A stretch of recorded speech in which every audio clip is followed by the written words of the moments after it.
I'll tell you a little bit about the irrational behavior, not yours, of course, other people's. After being at MIT for a few years, I realized that writing academic papers is not that exciting. You know, I don't know how many of those you read, but it's not fun to read and often not fun to write, even worse to write. So I decided to try and write something more fun. And I came up with an idea that I will write a cookbook. And the title for my cookbook was going to be Dining Without Crumbs, The Art of Eating Over the Sink. And it was going to be a look at life through the kitchen. And I was quite excited about this. I was going to talk about a little bit about research, a little bit about the kitchen.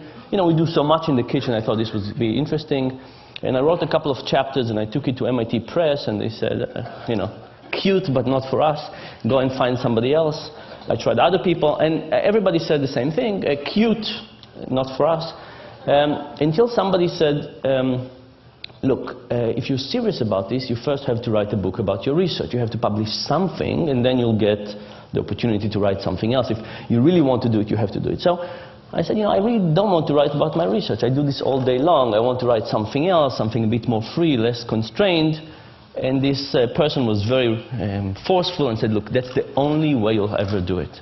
So I said, okay, if I have to do it, I had a sabbatical. I said, I'll write about my research if there's no other way, and then I'll get to do my cookbook. So I wrote a book on my research, and it turns out to be quite fun in two ways. First of all, I enjoyed writing, but the more interesting thing was that I started learning from people. It's a fantastic time to write because there's so much feedback you can get from people. People write me about their personal experience and about their examples and what they disagree and nuances. And even being here, I mean, the last few days I've known really heights of obsessive behavior I never thought about.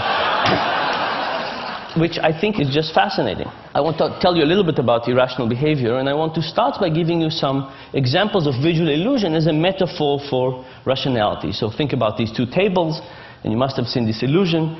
If I ask you what's longer, the vertical line on the table on the left or the horizontal line on the table on the right, which one seems longer? Can anybody see anything but the left one being longer? No, right? It's impossible. But the nice thing about visual illusion is we can easily demonstrate mistakes. So I can put some lines on, doesn't help. I can animate the lines, and to the extent you believe me I didn't shrink the lines, which I didn't, I've proven to you that your eyes were deceiving you. Now, the interesting thing about this is when I take the lines away, it's as if you haven't learned anything in the last minute. You can't look at this and say, okay, now I see reality as it is, right? It's impossible to overcome this sense that this is indeed longer. Our intuition is really fooling us in a repeatable, predictable, consistent way. There's almost nothing we can do about it aside from taking a ruler and starting to measure it. Here's another one. This is one of my favorite illusions. What do you see the color that the top arrow is pointing to? The brown, thank you. The bottom one? Yellow. Turns out they're identical. Can anybody see them as identical? Very, very hard. I can cover the rest of the cube up, and if I cover the rest of the cube, you can see that they're identical. And if you don't believe me, you can get the slide later and do some arts and crafts and see that they're identical. But again, it's the same story, that if we take the background away, the illusion comes back, right? There's no way for us not to see this illusion. I guess maybe if you're colorblind, I don't think you can see that. I want you to think about illusion as a metaphor. You know, vision is one of the best things we do. We have a huge part of our brain dedicated to vision, bigger than dedicated to anything else. We do more vision, more hours of the day than we do anything else. And we're evolutionarily designed to do vision. And if we have these predictable, repeatable mistakes in vision, in which we're so good at, what's the chance that we don't make even more mistakes in something we're not as good at? For example, financial decision making. Something we don't have an evolutionary reason to do, we don't have a specialized part of the brain, and we don't do that many hours of the day. And the argument is that on those cases, it might be the issue that we actually make many more mistakes. And worse, not have an easy way to see them. Because in visual illusions, we could easily demonstrate the mistakes. In cognitive illusion, it's much, much harder to demonstrate to people the mistakes. So I want to show you some cognitive illusion, or decision-making illusion in the same way. This is one of my favorite plots in social sciences. It's from a paper by Johnson and Goldstein. And it basically shows the percentage of people who indicate that they would be interested in giving their organs to donation. And these are different countries in Europe, and you basically see two types of countries. Countries on the right that seems to be giving a lot, and countries on the left that seems to be giving very little, or much less. The question is why? Why do some countries give a lot and some countries give a little? When you ask people this question, they usually think that it has to be something about culture, right? How much do you care about people? Giving your organs to somebody else is probably about how much you care about society, how linked you are. Or maybe it is about religion. But if you look at this plot, you could see that countries that we think about as very similar actually exhibit very different behavior. For example, Sweden is all the way on the right, and Denmark, that we think is culturally very similar, is all the way on the left. Germany is on the left, and Austria is on the right. The Netherlands is on the left, and Belgium is on the right. And finally, depending on your particular version of European similarity, you can think about the UK and France as either similar culturally or not. But it turns out that from organ donation, they're very different. By the way, the Netherlands is an interesting story. You see, the Netherlands is kind of the biggest of the small group. Turns out that they got to 28% after mailing every household in the country a letter begging people to join this organ donation program. Right, so you know the expression, begging only gets you so far? It's 28% in organ donation. But whatever the countries on the right are doing, they're doing a much better job than begging. So what are they doing? Turns out the secret has to do with the form at the DMV. And here's the story. The countries on the left have a form at the DMV that looks something like this. Check the box below if you want to participate in the organ donor program. And what happens? People don't check and they don't join. The countries on the right, the ones that give a lot, have a slightly different form. It says check the box below if you don't want to participate. Interestingly enough, when people get this, they again don't check, but now they join the program. Now, think about what this means. You know, we wake up in the morning and we feel we make decisions. We wake up in the morning and we open the closet and we feel that we decide what to wear, and we open the refrigerator and we feel that we decide what to eat. And what this is actually saying that much of these decisions are not residing within us. They're residing by the person who's designing that form. When you walk into the DMV, the person who designed the form will have a huge influence on what you'll end up doing. Now, it's also very hard to intuit these results. Think about it for yourself. How many of you believe that if you went to renew your license tomorrow and you went to the DMV and you would encounter one of these forms, that would actually change your own behavior?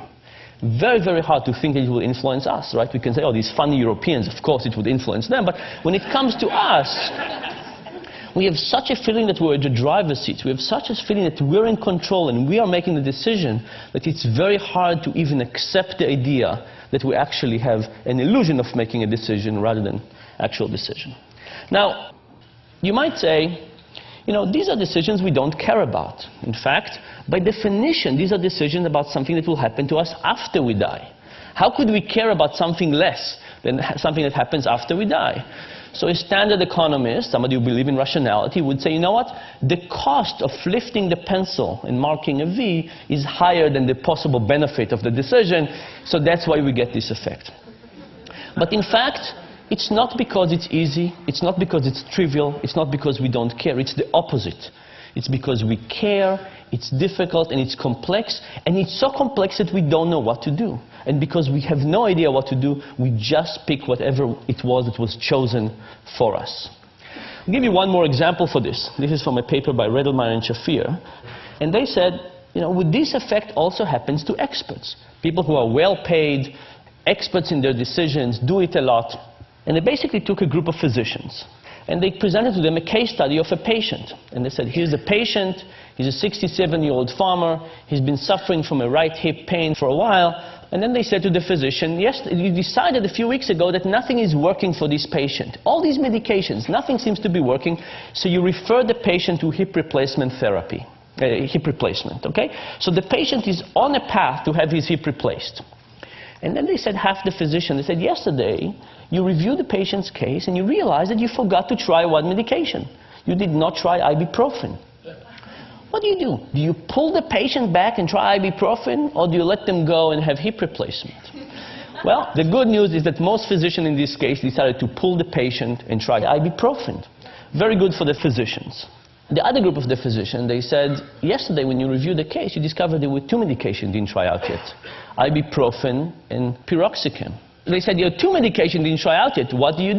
You let them go, or you pull them back. And if you pull them back, do you try ibuprofen or piroxicam? Which one? Now, think of it. This decision makes it as easy to let the patient continue with hip replacement, but pulling them back all of a sudden becomes more complex. There's one more decision. What happens now? Majority of the physicians now choose to let the patient go to hip replacement. I hope this worries you, by the way, when you go to see your physician. The thing is that no physician would ever say, piroxicam, ibuprofen, hip replacement, let's go for hip replacement. But the moment you set this as the default, it has a huge power on whatever people end up doing. I'll give you a couple of more examples of irrational decision making. Imagine I give you a choice. Do you want to go for a weekend to Rome, all expenses paid, hotel, transportation, food, breakfast, a continental breakfast, everything, or a weekend in Paris? Now, weekend in Paris, weekend in Rome, these are different things. They have different food, different culture, different art. Now, imagine I added a choice to the set that nobody wanted. Imagine I said a weekend in Rome, a weekend in Paris, or having your car stolen. Now, it's a funny idea, because why would having your car stolen in this set influence anything?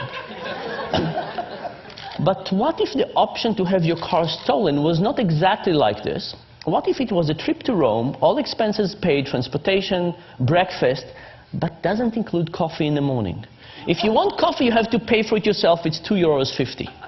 Now, in some ways, given that you can have Rome with coffee, why would you possibly want Rome without coffee? It's like having your car stolen. It's an inferior option. But guess what happened? The moment you add Rome without coffee, Rome with coffee become more popular, and people choose it. The fact that you have Rome without coffee makes Rome with coffee look superior, and not just to Rome without coffee, even superior to Paris. Here are two examples of this principle. This was an ad from The Economist a few years ago that gave us three choices. An online subscription for $59, a print subscription for $125, or you could get both for $125. Now, I looked at this and I called up The Economist and I tried to figure out what were they thinking. And they passed me from one person to another, until eventually I got to a person who was in charge of the website, and I called them up and they went to check what was going on, and the next thing I know, the ad is gone and no explanation. So I decided to do the experiment that I would have loved The Economist to do with me. I took this and I gave it to 100 MIT students. I said, what would you choose?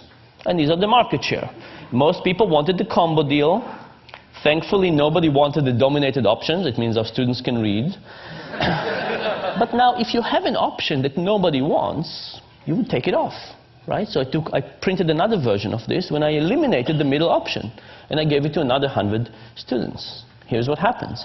Now the most popular option became the least popular, and the least popular became the most popular. What was happening is that option that was useless in the middle was useless in the sense that nobody wanted it. But it wasn't useless in the sense that it helped people figure out what they wanted. In fact, relative to the option in the middle, which was get only the print for $125, the print and web for $125 looked like a fantastic deal. And as a consequence, people chose it. The general idea here, by the way, is that we actually don't know our preferences that well. And because we don't know our preferences that well, we're susceptible to all of these influences from the external forces, the defaults, the particular options that are presented to us, and so on. One more example of this. People believe that when we deal with physical attraction, we see somebody and we know immediately whether we like them or not, attracted or not. This is why we have these 4-minute dates.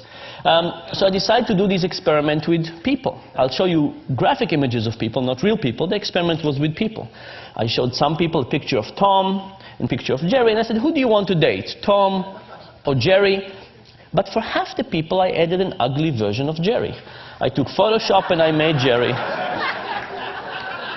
slightly less attractive. The other people, I added an ugly version of Tom. And the question was, will ugly Jerry and ugly Tom help the respective more attractive brothers? And the answer was absolutely yes. When ugly Jerry was around, Jerry was popular. When ugly Tom was around, Tom was popular.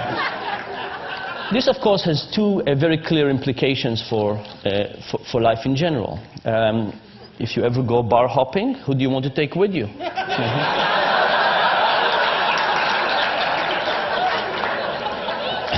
You want a slightly uglier version of yourself. Similar but slightly uglier. And the second point, of course, is that if somebody else invites you, you know how they think about you. Now you're getting it. What is the general point? The general point is that when we think about economics, we have this beautiful view of human nature. You know, what a piece of work is man, how noble in reason. We have this view of ourselves, of others. The behavioral economics perspective is slightly less generous to people. In fact, in medical terms, that's our view.